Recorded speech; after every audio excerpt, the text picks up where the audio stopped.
Ya tengo ahí mi serie. Y ahí están los 4 componentes que les mencioné en su momento. Después tengo mis exportaciones. Hago nuevamente lo mismo.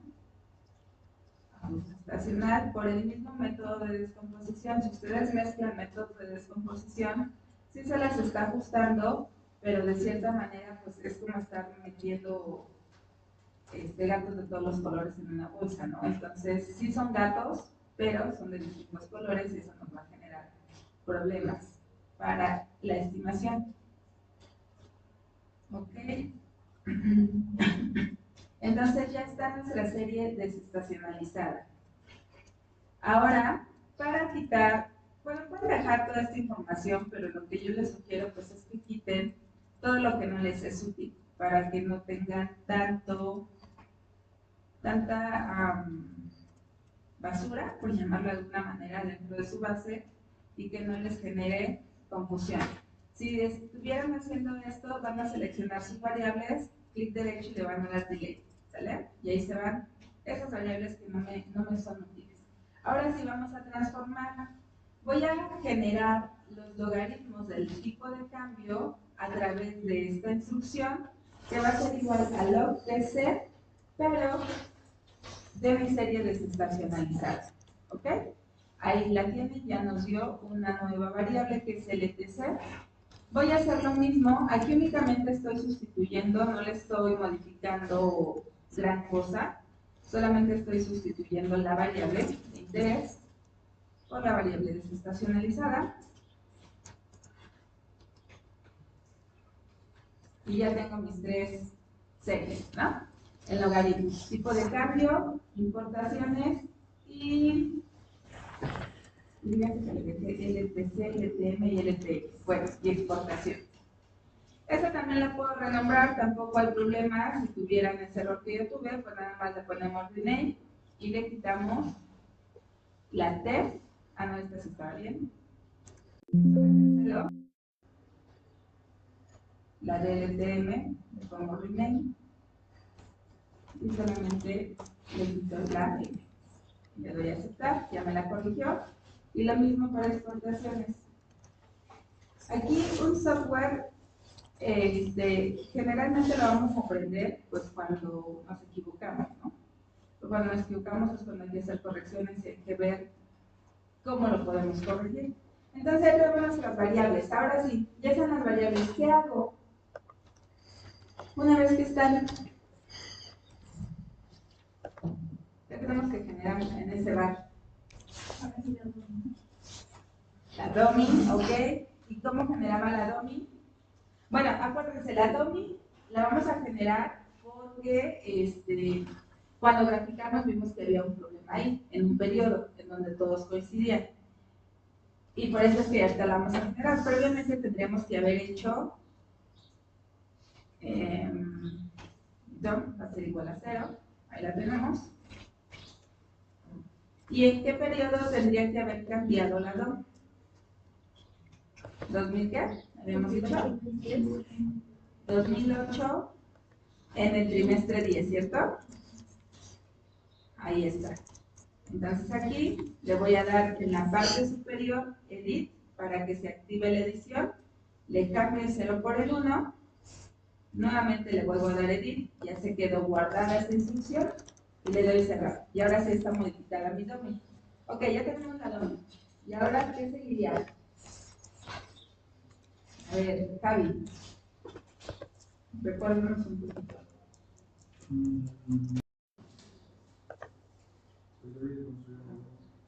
Viene a construir el modelo, ok. ¿Qué variables voy a seleccionar, Javi? Las series ajustadas, ¿no? La que ya está transformada a logaritmos, ¿cierto? Ok. Entonces vamos a, ¿qué hago? ¿Abrir? Puedo abrirlas como grupo o bien me puedo ir directo a abrirlas como bar. Ajá. Entonces las tengo ahí. Acuérdense que vamos a trabajar con un bar estándar porque es el bar primitivo. ¿Qué otras situaciones había comentado en el orden de las variables? Hay que darle como la prioridad, no desde la parte teórica, sino desde la parte del interés de nosotros, ¿no? Y en este caso es estudiar las exportaciones en función de las otras dos variables. ¿Sí? ¿Se acuerdan?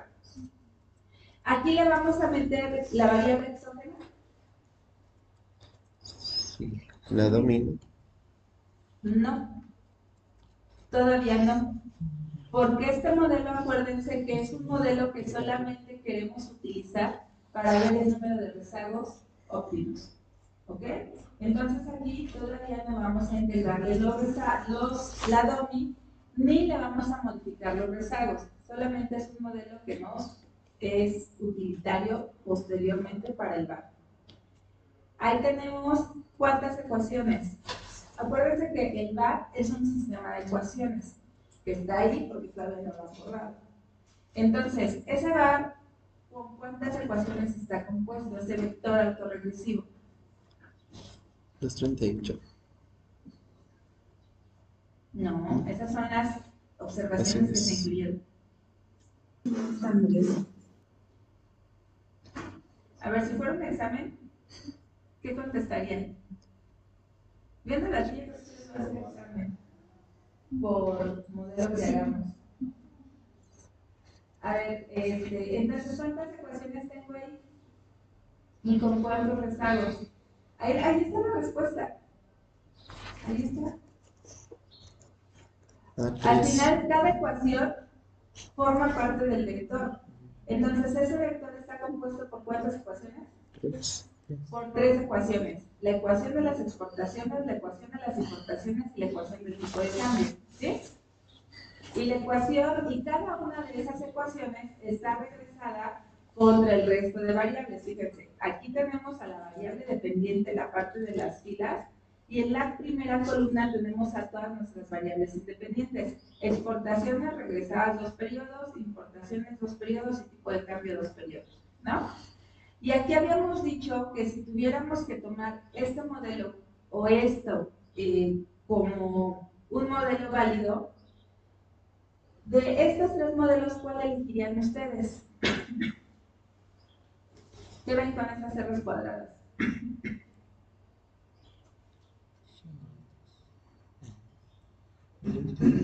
Y además ahí nos falta algo dentro de ese modelo que hicimos.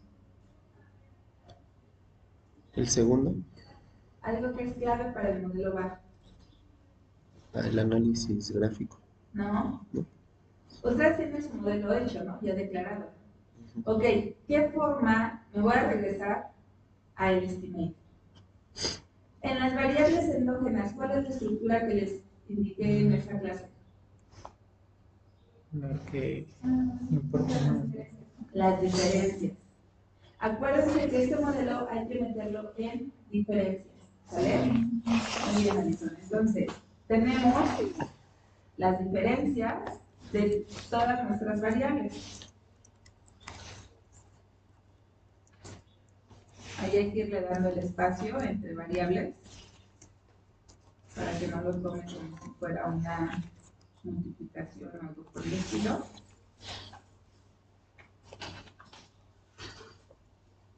¿Okay? Ahora, si una vez que están en diferencias, ahí están las 3. Fíjense cómo cambia eso. ¿Vieron el R cuadrado anterior en cuánto estaba? Muy cerca del 1, ¿no? Decía punto 90 y tantos. Vamos a ver ahora cómo se mueve ese R cuadrado.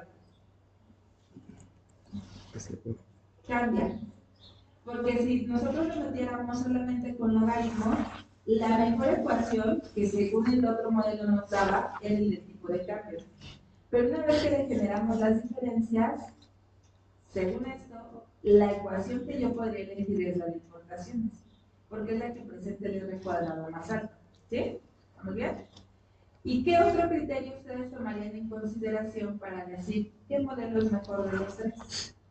El R cuadrado es una opción, pero no es el más eficiente. ¿Qué otra alternativa tendrían? El Caique. El Acaique. Y de los 3, ¿cuál Acaique elegirían? ¿El segundo? El segundo normalmente, ¿no? Porque tiene el Acaique más bajo, que es de... ¿Pero en realidad es el Acaique más bajo? Sí. No. El más bajo es el del tipo de cambio. Entonces es por eso que este modelo todavía es un modelo bruto, un modelo que no está pulido. Solamente nos va a servir como de información previa, ¿ok? Bueno, ahora sí, Henry, ¿qué seguiría? ¿Para qué hicimos este modelo? Para obtener, ¿qué? Los rezagos. Los rezagos. ¿Qué tipo de presión necesita? Los de. ¿Por qué no podemos meter cualquier rezago? Porque lo que queremos generar son los rezagos óptimos, ¿no? Ok, para ello, ¿qué hacemos? Las pruebas. No, todavía no. A ver, viene más o menos, pero no, están por ahí. ¿Hacia dónde me voy? Casi hágate cuenta que es como los psíquicos, como que van guiando la mano y ustedes dicen, ah, creo que es como por biocontrol, ¿no? Ah, bio. Exacto, la estructura. Ok, y luego tengo dos opciones. El último. El Langlet Criteria. Más bien, tengo una opción, el otro es para otra cosa. Sería el criterio, ¿no? De los rezagos. ¿Sí? ¿Estamos bien? Sí. Vamos a ver. ¿Cuántos rezagos incluimos? 8. Pero ya habíamos visto que si lo dejábamos en 8, el máximo de rezagos que nos decía eran esos 8. Y la abrimos hasta 24 para corroborar si se seguían cumpliendo los 8 o cambiaban. Entonces, cuando la abrimos a 24, Era 12. primero la abrimos a 12 y nos arrojaba que el número de rezagos óptimos eran 12. Entonces había como esa disyuntiva en si eran 8 o eran 12. Y con base en eso, ampliamos hasta 24 para corroborar cuál de los dos era, ¿no? Si eran 8 o eran 12. Entonces, según esto, quedamos en que el número de rezagos óptimos era 12, porque se cumplía tanto en 12 como se cumplía en 24, ¿sí? Entonces, ¿y cuál fue el criterio para decidir cuál es el número de rezagos óptimos? Los asteriscos. Es un criterio democrático, ¿ok? Perfecto. Entonces teníamos que el número de rezagos óptimos son 8, 12, perdón. ¿Hacia dónde me voy? Estimé. ¿Y qué le voy a cambiar? Los rezagos, ¿no? Ahora sí le voy a meter 12 rezagos, pero además yo sé que tengo un problema ahí con una variable, pero todavía no la voy a meter hasta que la pruebe si es o no es, ¿ok? Entonces, meto mis 12 rezagos y le doy a aceptar. Y ese modelo ya es el modelo VAR, ¿cierto? Pero ese modelo me sirve como tal, fíjense cómo cambia. El R aumentó, se va a 0.67. El acaique, por supuesto, también se modifica, sigue siendo el más bajo el tercer acaique. Y el modelo cambia, ¿no? Porque ahora todas las variables van a estar rezagadas 12 periodos, junto con sus 3 ecuaciones, y eso hace un sistema de ecuaciones a través de un vector sumamente grande, ¿no? Porque cada ecuación, cada variable va a estar rezagada 12 periodos, ¿ok? Y aquí, ¿qué sigue? ¿Qué seguiría? Las pruebas, ok, vamos a ver. ¿Cuál probábamos primero? La de normalidad. ¿Cuál? ¿Normalidad? La de normalidad. Perfecto, entonces, vámonos a la prueba de normalidad. ¿Y cuál de las tres usaba? Para más de 80 observaciones era la esa, ¿no? La primera. La primera, ¿no? La luz que pudo. Ok. ¿Qué me dice? No te tengo problemas. A ver, los componentes. ¿Cuáles son los componentes? Aquí tenemos la prueba para sesgo, la tenemos para kurtosis y tenemos la Harker-Vera que es para normalidad, ¿sí? Entonces, cada uno de esos componentes representa algo. ¿Qué representa? Las variables de interés. Y las variables van a estar ordenadas en función pues, de cómo las ingresamos. Entonces, 1 va a ser exportaciones, 2 importaciones y 3 Tipo de cambio. tipo de cambio.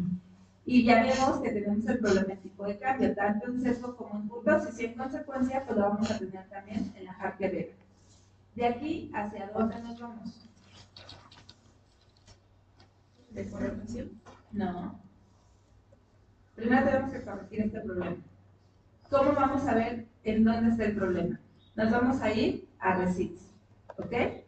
Entonces, una vez que vemos aquí los residuales, pues ahora sí vamos a detectar en dónde tengo que meter esta toma. Por eso les decía, no hay que meterla previamente, porque aunque vimos que había un cambio ahí, pero tenemos que corroborar bien si es el mes en donde dijimos. Y aquí corroboramos cómo se hace el análisis aquí de los residuales. En realidad tenemos que buscar el más atípico. Entonces vean las escalas de sus variables. O sea, de entrada no serviría de nada analizar las exportaciones y las importaciones porque la prueba de normalidad nos dijo que el problema estaba en el tipo de cambio.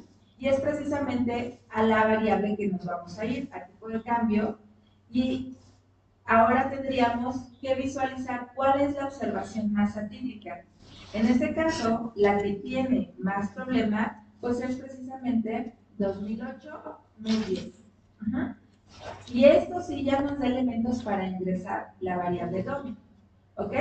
Me voy nuevamente a Estimate y cuando voy a ingresar, ahora sí, la variable DOMI la va a trabajar como una variable exógena, que probablemente puede hacer modificaciones en el resto de variables. Tal vez si iba a modificar, que es lo que preguntaba Maya, ¿no? Si afectaba a las otras variables, tal vez sí las va a afectar, pero en realidad les va a afectar muy poco, porque las otras variables están ajustadas. O sea, lo que queremos es que ese valor que está más típico lo metan. Mientras que las otras que se comportan más como una normal, pues no va a ser tanto impacto sobre esas variables, ¿no? Porque de por sí ya están estandarizadas, bueno, pues las voy a estandarizar un poquito más, pero no va a afectar tanto. Meto mi variable DOMI y ahí tengo mi modelo. Nuevamente hay que probar normalidad para ver si esa normalidad ya se corrigió. Y vemos que efectivamente no solo la normalidad en el tercer componente se corrigió, sino que mejoró la normalidad del componente 1. Porque aquí en el sesgo teníamos una probabilidad como de 0.076.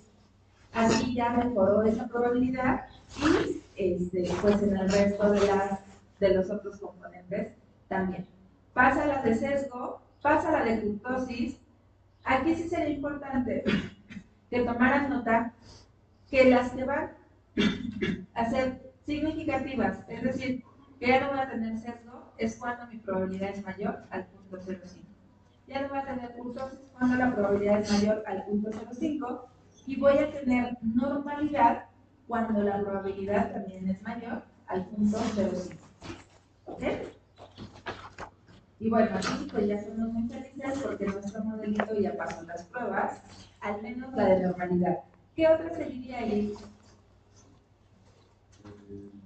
Sería la de heteroelasticidad.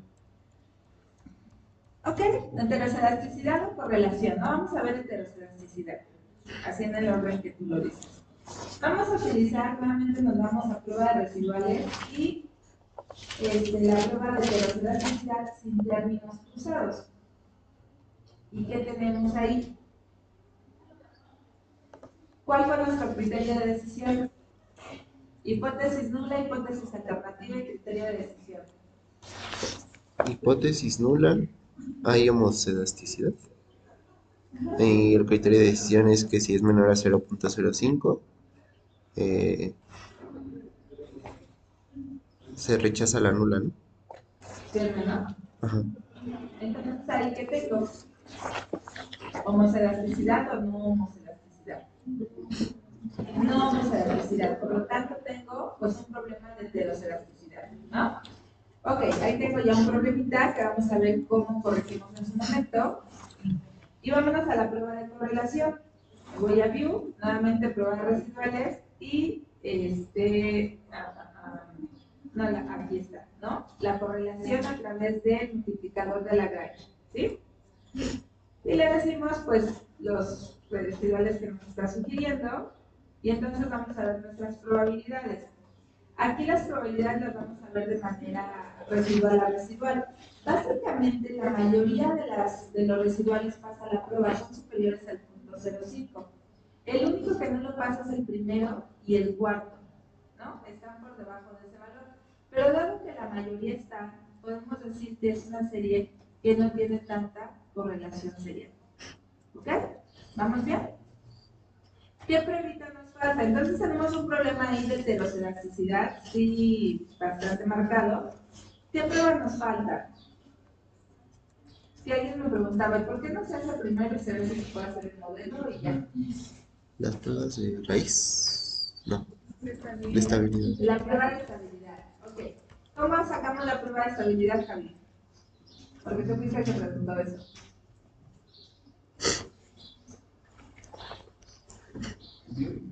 ¿View? ¿Y luego? ¿Casi hasta abajo? ¿Qué opinan los demás?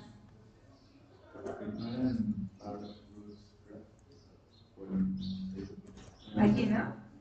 Ah, prueba de estructura de residuos o de residuales, de rezagos acá, y luego nos vamos a la tabla o al gráfico, ¿cierto? Vamos al gráfico y veíamos en el círculo unitario que todos los valores están dentro del círculo unitario. Si están dentro, pues ya la hicimos, porque nuestro modelo es estático. Con uno solo que esté fuera del círculo unitario, o que sea igual a 1, ese modelo ya no nos va a funcionar. ¿Ok? ¿Vamos bien? Perfecto. ¿Y qué seguía? Ya probamos casi todo. Ya vimos que nuestro bar va avanzando bien, nuestras raíces en el polinomio característico va súper. ¿Qué seguiría? Claro.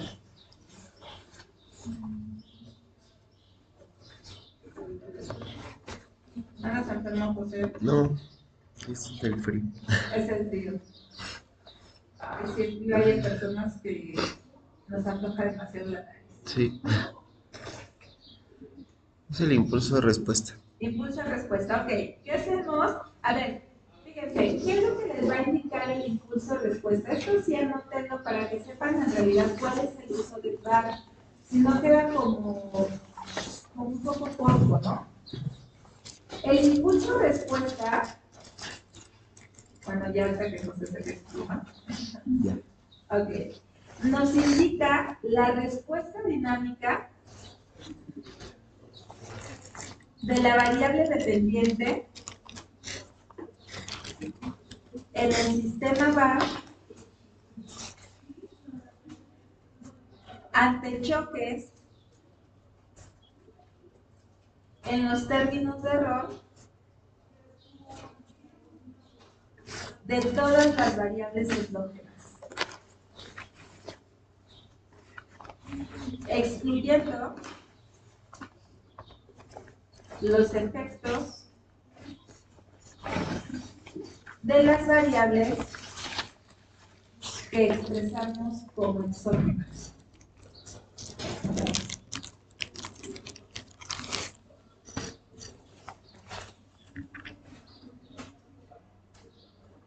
¿Ok? Entonces, ¿esto qué nos dice? Pues yo lo que quiero ver es precisamente esa respuesta dinámica. ¿Y por qué dinámica? Porque está rezagada contra el tiempo de mi variable dependiente en el sistema VAR. ¿Cuál es mi variable dependiente para este caso? Pues son las exportaciones. ¿Estamos de acuerdo? Ante los choques, en los términos de error, pues de todas las variables endógenas, es decir, de las importaciones y del tipo de cambio. Ahí no voy a considerar tanto o excluyo los efectos precisamente de la variable que expresé como exógena, que es mi exportación. ¿Ok? Bueno, entonces ahorita ustedes lo que van a hacer es un modelo VAR con la base de datos que les di, lo van a hacer solitos. Primero vamos a estimar el impulso de respuesta. ¿Qué sigue de este impulso de respuesta? View. ¿Cómo lo estimo? View Impulse ¿Para dónde response. está? Hasta abajo. Impulse response, ok.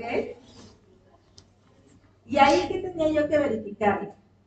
Eh, Pues que estuvieran bien los impulsos, las respuestas, ¿no? Que fueran consistentes. El método, quedamos en que había distintos métodos de ver la respuesta estándar de los errores estándar, que era un método asintótico, es decir, si nosotros viéramos que nunca pega con la variable, ¿no? Nunca pega al eje, pero también tenemos un Monte Carlo y otros métodos. Y luego vamos a ver el impulso, la definición del impulso, ¿no? Y aquí abordamos distintas cosas. Una, cuando yo conozco el orden de mis variables y cuando sé más o menos cuáles le van a pegar a la otra variable. Pero cuando, y ahí utilizo esa de Kolesky, ¿no? Pero cuando no lo sé, entonces me voy a los impulsos generalizados y dejo que el software lo haga de manera automática. Vamos a hacer esto. Yo lo voy a hacer con impulsos generalizados. ¿Alguien más lo está volviendo a hacer? ¿No?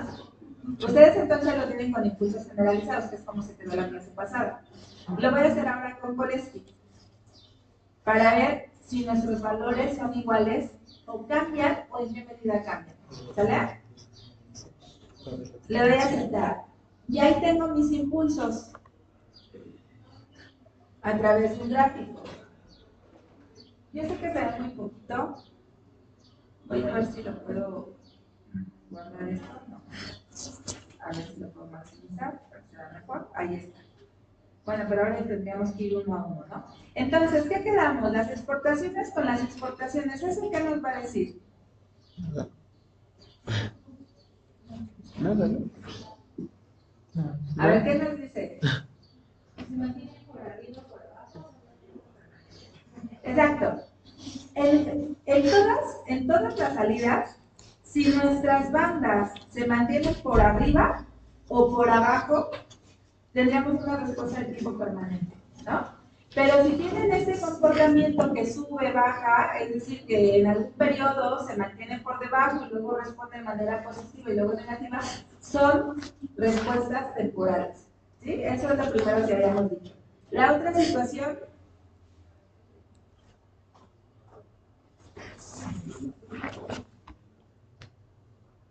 Y además también, fíjense, cuando se mantiene todo por arriba, pues nos dice que el choque es de más largo alcance, ¿no? Dura más en el tiempo. Ok, ¿qué otra cosa tenemos? Ah, y otra cosa también, antes, bueno, primero vemos esto y luego vemos la tabla porque precisamente es donde vamos a ver si son distintas las salidas, ¿no? A lo que ustedes tienen en impulsos generalizados. Ok, ¿nos serviría explicar tanto las exportaciones con las exportaciones? Pues no, ¿no? O sea, sí vamos a ver, ante un choque en las exportaciones, ¿qué pasa con nuestras propias exportaciones? Obviamente se van a caer, quizá las exportaciones después se van a recuperar, pero en realidad lo que queremos ver a través del VAR es cómo las otras variables le están pegando a mi variable de interés. ¿Qué pasa con las exportaciones y las importaciones? La respuesta de las exportaciones ante las importaciones. ¿Qué tenemos ahí, en este gráfico? ¿Cómo lo podrían explicar? Fíjense que el primer choque, vamos a suponer que el choque se da en el periodo 1. ¿Cómo responde el periodo 2? Negativamente. Negativamente. Entonces, las exportaciones se van a caer dado un choque en las importaciones, ¿no? Entonces, si tengo un choque que se recibieron en las importaciones o que se recibió en las importaciones, ¿esto es significativo o no?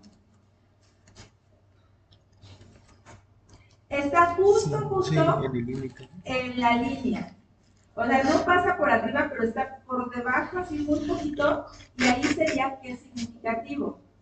En el segundo, en el tercer mes, las exportaciones se recuperan, ¿cierto?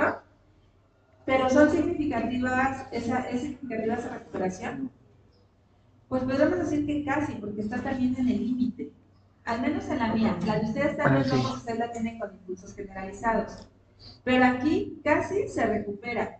Pero ¿qué pasa para el cuarto mes y quinto mes? Esto ya no es significativo. Porque aquí las bandas están una por debajo y otra por arriba. Lo mismo aquí, quinto mes. Bueno, en el quinto mes sí es Sí, tercero y significativo. cuarto, quedamos que en el cuarto no. En el Entonces, quinto sí. es probable, pero en realidad una vez que ya esto ya deja de ser significativo, la probabilidad de que el quinto mes sea nuevamente significativo se reduce, ¿no? Ok. ¿Qué tenemos con el tipo de cambio? Nuestras exportaciones responden a cambios en el tipo de cambio. No. En el primer periodo sí, en el segundo. Al menos aquí en esta, ¿eh? Sí. El choque se da en el mes 1 y en el mes 2 sí hay una caída. Queda muy por debajo, pero sí hay, fíjense, aquí está. Es menos 0.001, o sea, está muy, muy pegadito. Pero en el segundo mes ya no, esto ya no es significativo, en el tercero tampoco. Entonces, ¿qué nos va diciendo esto? Que lo que sí tiene impacto sobre nuestras exportaciones es el choque en las importaciones. Ante un cambio en el tipo de cambio, pues en realidad el choque es temporal, muy rápido, pero después ya pierde significancia. Y puede ser eso cierto. Entonces, estos modelos ¿a qué nos ayudan? A desmitificar precisamente esos mitos que muchas veces, o no sé si sean mitos, y tal vez estoy diciendo una aberración, pero a contrastar precisamente la teoría económica.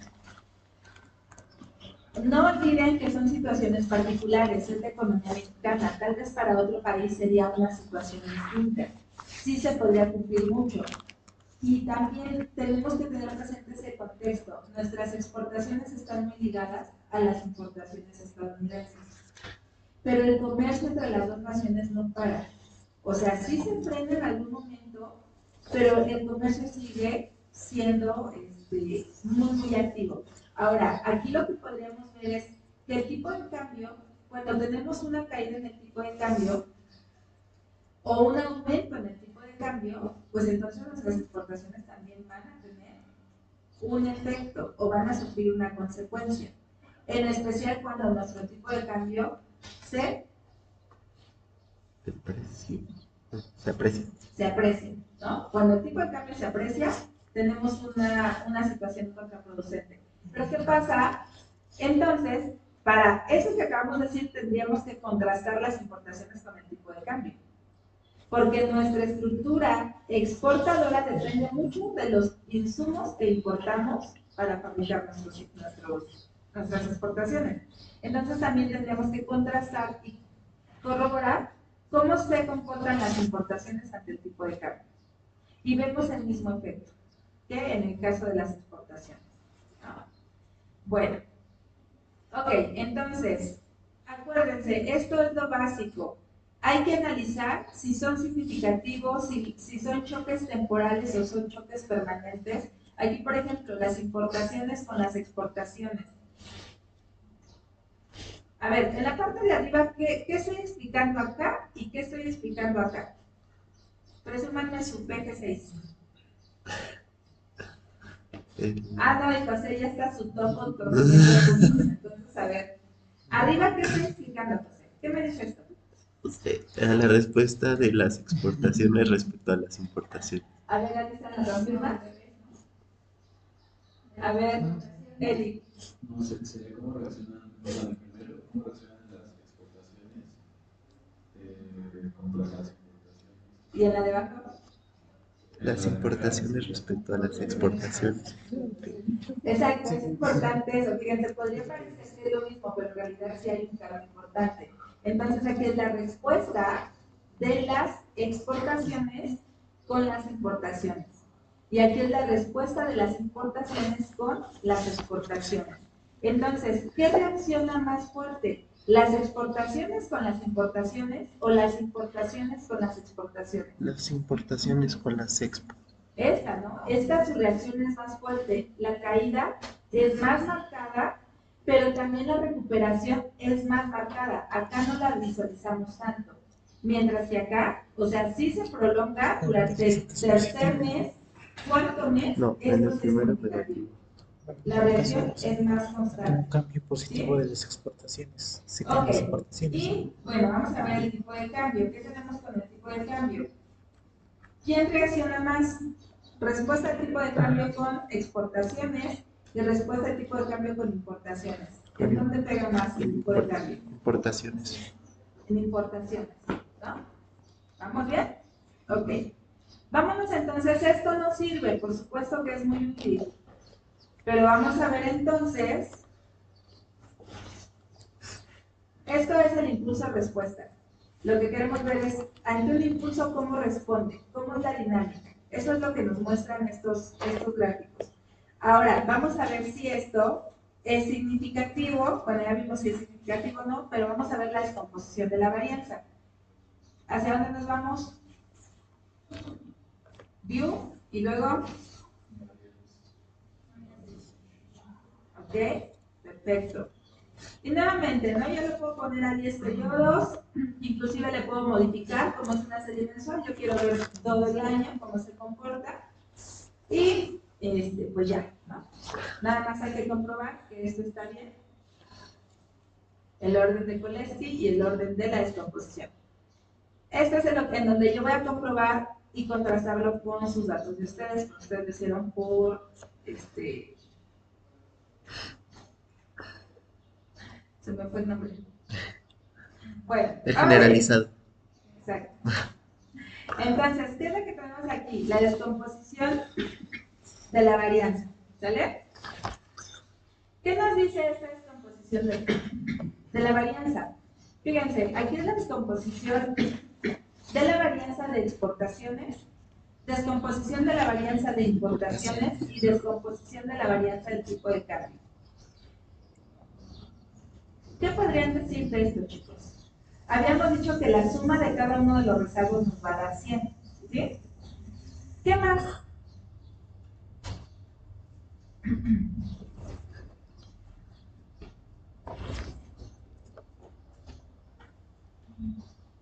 Pues sería el porcentaje de cuánto afectaba, bueno, cuánto afectaban X variable los choques de la otra. Exacto, ¿en cuánto afectaba sobre la variable los choques de la otra, ¿no? Ok, entonces,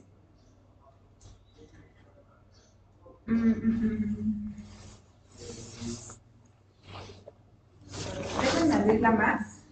Voy a meterle más rezagos porque quiero contrastar lo que tengo aquí con lo que me sale acá. Voy a abrirla hasta 20 rezagos. O sea, ustedes aquí pueden jugar con todo lo que quieran, ¿eh? Sí. Entonces, fíjense, vamos a analizar nuestra variable de interés, que en este caso son las exportaciones. ¿Qué nos estaría diciendo? Que sus propios rezagos tienen una gran capacidad explicativa. ¿Por qué? Porque vamos a pasar del 100% en el rezago 1, ustedes lo ven aquí, al 80% en el rezago 20. Esto realmente va bajando muy poco. Entonces, lo que nos dice también es que se mantiene ese choque dentro de la misma variable. Por eso es que se tiene una gran capacidad explicativa en la variable de interés. Vuelvo a repetirlo. Tiene gran capacidad explicativa porque pasa del 100% en el rezago 1 al 80% en el rezago 20 o al 85% en el rezago 10. Ustedes lo pueden poner a cualquier rezago que les interese, ¿no? Pero aquí vamos a suponer que en un periodo de año y medio el impacto sigue siendo del 80%. ¿Sale?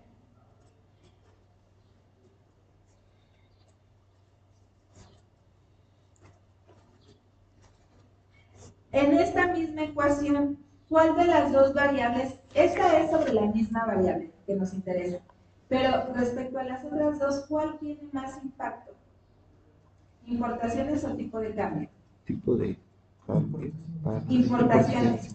Porque el impacto pasamos de 2.3 al rezago 20, por ejemplo, llegamos hasta un 16%. Entonces el impacto es mayor en el tipo de cambio, perdónenme, en las importaciones.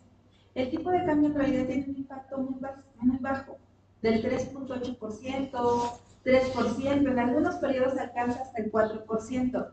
Esto en términos ya de cuando ustedes empiezan a asociar las variables, la teoría, ¿qué es lo que nos estaría mencionando? Pues corroboramos la dependencia que tenemos de las importaciones en la estructura exportadora mexicana.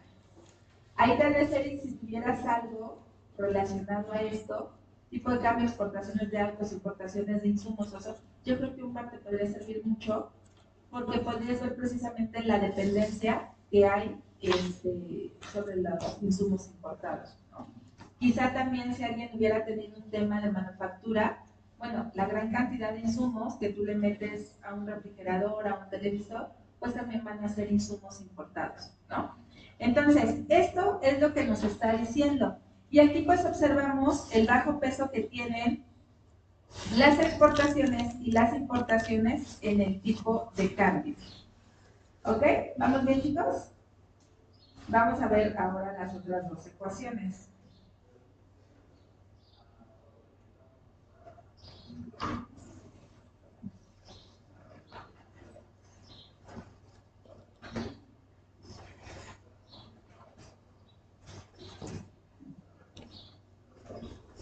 Fíjense, si nosotros vemos, ¿se acuerdan en exportaciones en el rezago 10? ¿Cuántos explicaban las exportaciones al rezago 10?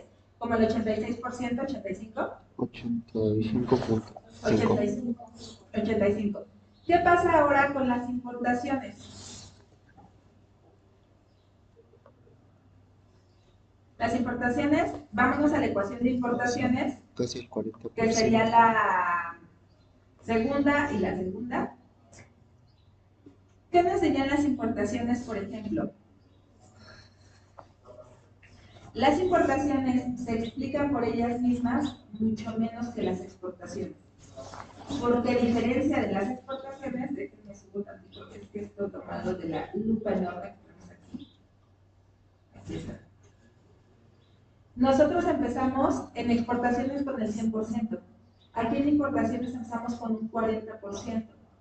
Entonces, las importaciones contra ellas mismas en el periodo 10, en el periodo 20, se explican únicamente el 44%. Lo que va a tener más peso dentro de las importaciones van a ser nuevamente las exportaciones. Porque entonces, y tiene mucho sentido, porque dado que importamos una gran cantidad de insumos, si nuestras exportaciones se caen, nuestras importaciones también se van a caer. Y el tipo de cambio sigue teniendo una incidencia menor todavía en las importaciones que en las exportaciones. ¿Y esto a qué nos lleva? Aunque tengamos una moneda apreciada o depreciada, tenemos que seguir importando para dinamizar nuestras exportaciones. ¿Sale? Y vámonos con la última. Fíjense, en realidad el tipo de cambio es muy explicativo contra él mismo, por supuesto, pero no tiene casi incidencia sobre las exportaciones ni sobre las importaciones. Y va a tener más sobre las importaciones que sobre las exportaciones. ¿Ok? ¿Vamos bien? Listo. Entonces, antes de que los deje que se torturen ustedes con el otro modelo que van a hacer solos, vámonos a causalidad de Granger. La causalidad de Granger, ¿qué va a hacer, chicos? No sé si está o se los puse en las láminas, pero la causalidad de Granger tiene que ver con qué tanto se explica o cuál es la variable que le pega a la otra variable. La causalidad nos va a servir de complemento a este modelo. Aquí ya vimos en el modelo cuál es la que le pega más al otro, ¿no? Cuál es ante un choque la que reacciona más y cómo responde nuestra variable de interés. Bueno, la causalidad de Granger en realidad va a ser un complemento a este modelo. Y vamos a tener tres tipos de causalidades. Si X reacciona ante Y, tenemos una causalidad direccional. Si Y reacciona a X, tenemos una causalidad direccional. porque solamente hay una dirección, ¿no? Hagan de cuenta cuando ustedes se enamoran y el chico o la chica no les hace caso, pero ustedes se desvían por él o por ella. Entonces, ¿qué pasa ahí? Solamente hay una sola dirección, el amor fluye en una sola dirección, ¿sale? Vamos a tener una... ¿Qué pasó? Cuando X ante Y, y cuando Y reacciona ante X, es una dirección unidireccional. Pero solamente una reacción acá, ¿vale? Vamos a tener una bidireccional. La bidireccional es cuando X reacciona a Y y Y reacciona a X. Entonces, Diane está muy enamorada, pero también su novio, novia, está muy enamorado, enamorada o enamorada de Vianney, ¿no? Entonces ahí tenemos una situación bidireccional, porque los dos están reaccionando, ¿vale? Y vamos a tener una situación en la que no hay dirección, ni una de las variables se explica. Y ahí, pues X y Y realmente no tienen nada que ver, ¿vale? Bueno, ¿cómo lo vamos a hacer? Esa es la famosa causalidad de Granger. Y vamos a tener hipótesis nula. O sea, ya ven que ahorita se van a salvar de esto. Hipótesis nula. La variable X no causa en el sentido de Granger a la variable Y.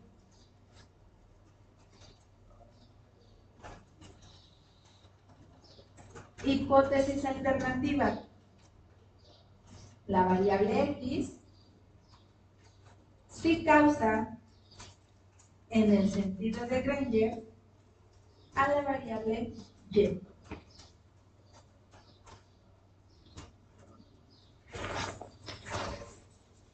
Criterios de decisión.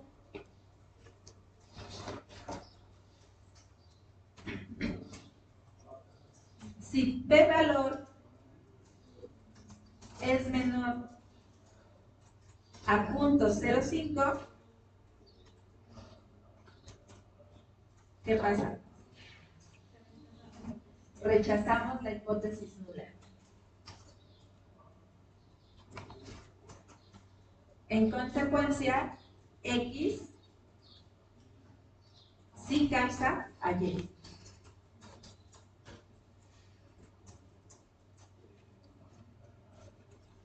Y si mi P valor es mayor a 0.05, no rechazamos la hipótesis nula. Por lo tanto, X no influye en Y. Cuando yo digo causa es porque influye, ¿vale? La provoca. Entonces, X pues no influye en Y. ¿Ok? Y cuando sí la causa, pues entonces los valores pasados de X logran explicar el valor actual de Y. ¿Ok? Listo. Entonces, vámonos a estimar nuestro... Vámonos a View.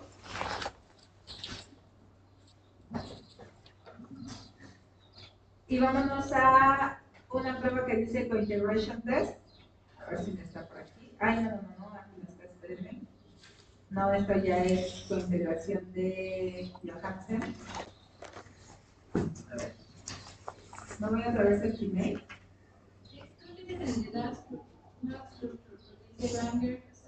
Ah, ok, gracias.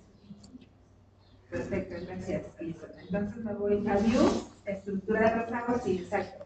Aquí está la prueba de causalidad o la prueba de exogenidad. ¿Vale?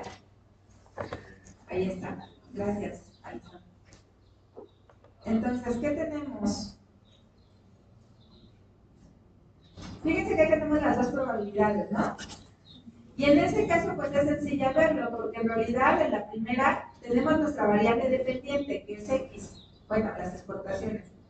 Y tenemos a las dos independientes, que son las importaciones y el tipo de cambio. y las probabilidades. Entonces, ¿qué podríamos decir ahí? Es menor a 0.05. Se rechaza la nula. Se rechaza la nula. ¿Sí?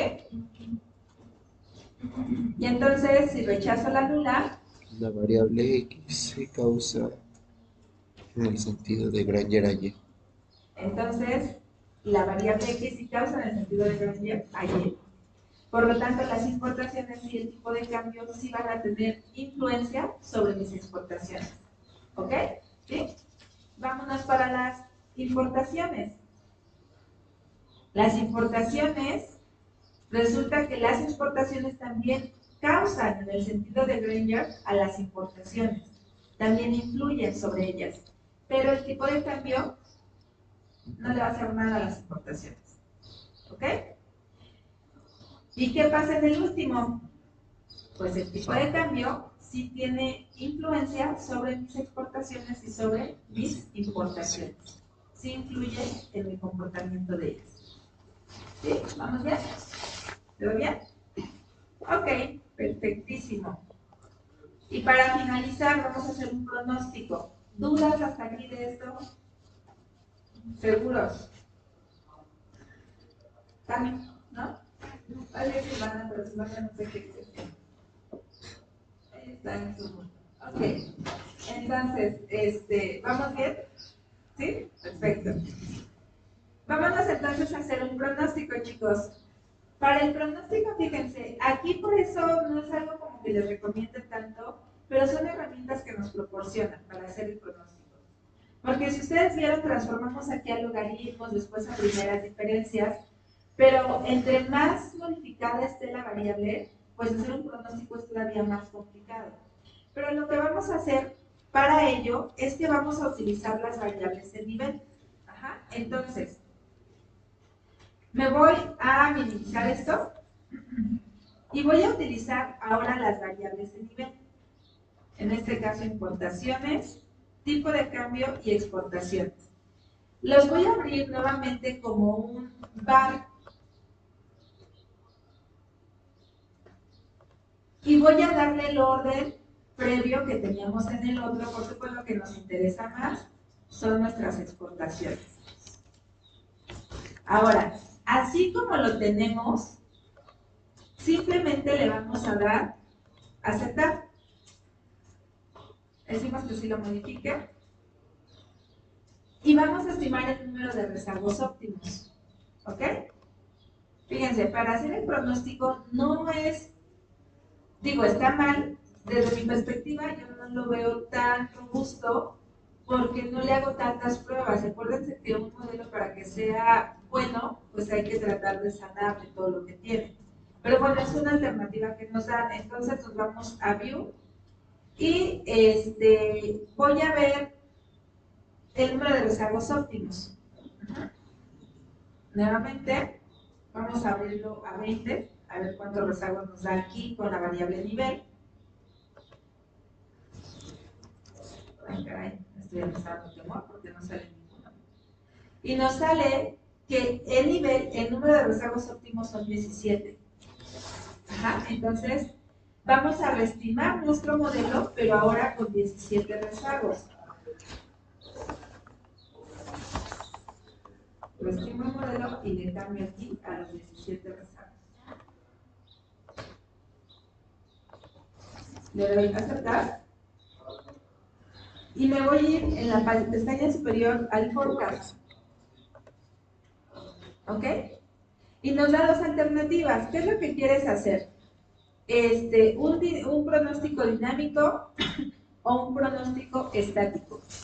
En realidad, yo lo que les diría es que hagan un pronóstico estático, porque un pronóstico dinámico muchas veces se los va a dejar con el mismo número de variables. Vamos, el pronóstico se va a ir repitiendo, entonces no habría como pronóstico a lo largo del tiempo, ¿no? Simplemente el pronóstico que tenemos lo vamos a repetir en las otras observaciones. Bueno, ¿y qué más nos falta? Ok, el periodo. El periodo, se me hace que hay que modificarlo porque lo tenemos hasta 2019 mes 12, ¿cierto? Entonces, déjenme modificar primero acá y voy a ampliar una observación a 2020 mes 1. Le doy a aceptar, ahí está, que me haga un mes más.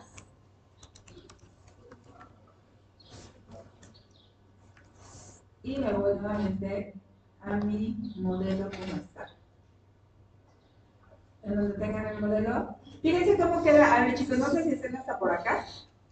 ¿O esto les haya salido a alguno de ustedes? ¿No? Bueno, aquí, cuando ustedes le dan en el forecast, esto es todo lo que está haciendo su modelo. Vean este modelo bar, ¿con cuántos rezagos está trabajando? La constante lo está trabajando con 17 rezagos, hasta acá la tenemos. Miento, 18, 19, 20, bueno. Es una locura este modelo, ¿no? Las exportaciones, tenemos las importaciones también rezagadas, el tipo de cambio, tenemos las ecuaciones de las importaciones, tenemos todos los coeficientes, eso es lo que estaría saliendo dentro del modelo. Entonces, bueno, ¿ya está nuevamente en su modelo? Ya. ¿Sí? Se van a ir a forecast. Ya corroboramos que efectivamente tenemos el 2020 mes 1, un pronóstico estático, y le vamos a dar a aceptar.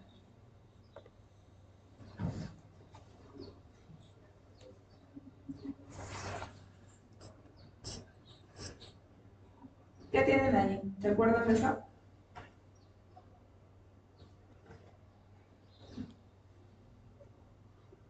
Es con lo que usamos creo que el semestre pasado.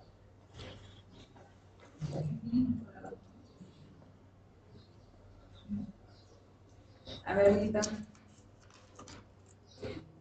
No, pues son según las pruebas, ¿no? De qué tanto qué tan fiable es, o algo así. Algo así, ya Lita, ¿te acuerdas? Sí. Axel. Que yo recuerdo las pruebas para ver cuál era nuestro mejor modelo. Exacto, es para ver cuál es nuestro mejor modelo. Mínimos cuadrados, no. Es el error cuadrático medio, la desviación o el error estándar, la media, y luego el famoso MAPE, ¿no? En términos porcentuales. Y aquí lo que nos decía es cuál es el mejor pronóstico. Ahí lo tienen. Bueno, vamos a ver el pronóstico. Está acá abajito.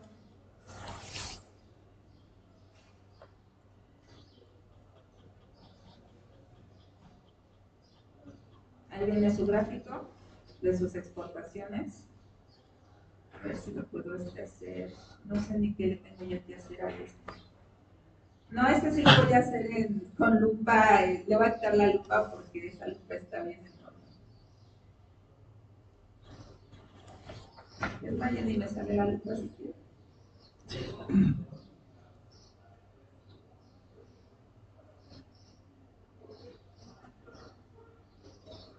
Bueno, vamos a cerrar aquí la lupa.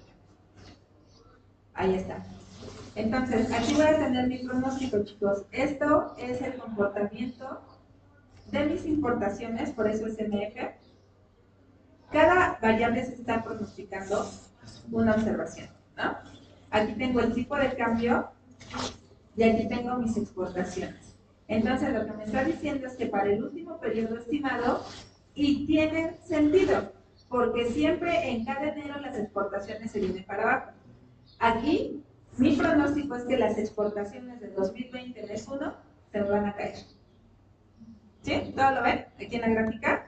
Bueno, pero pues la gráfica está padre, pero como que me cuesta verle qué es lo que me está diciendo. Vamos a ver, y fíjense, aquí está inclusive, ¿no? Las exportaciones, las importaciones y el tipo de cambio. Ok, entonces, para ello,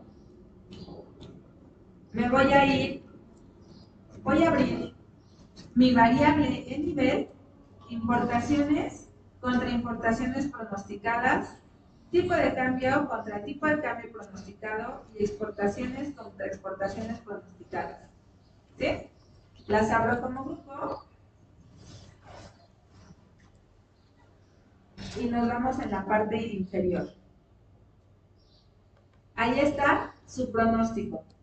El último dato es su pronóstico. Entonces, ¿qué me estaría diciendo? Que aquí mis importaciones van a pasar a 34.491 millones de dólares. Mi tipo de cambio en 2020, mes 1, fue de 18.98 y mis exportaciones cayeron a 32.305 millones de dólares. ¿Ok? Ahí tendríamos nuestro forecast de nuestro modelo BAR. ¿Listo?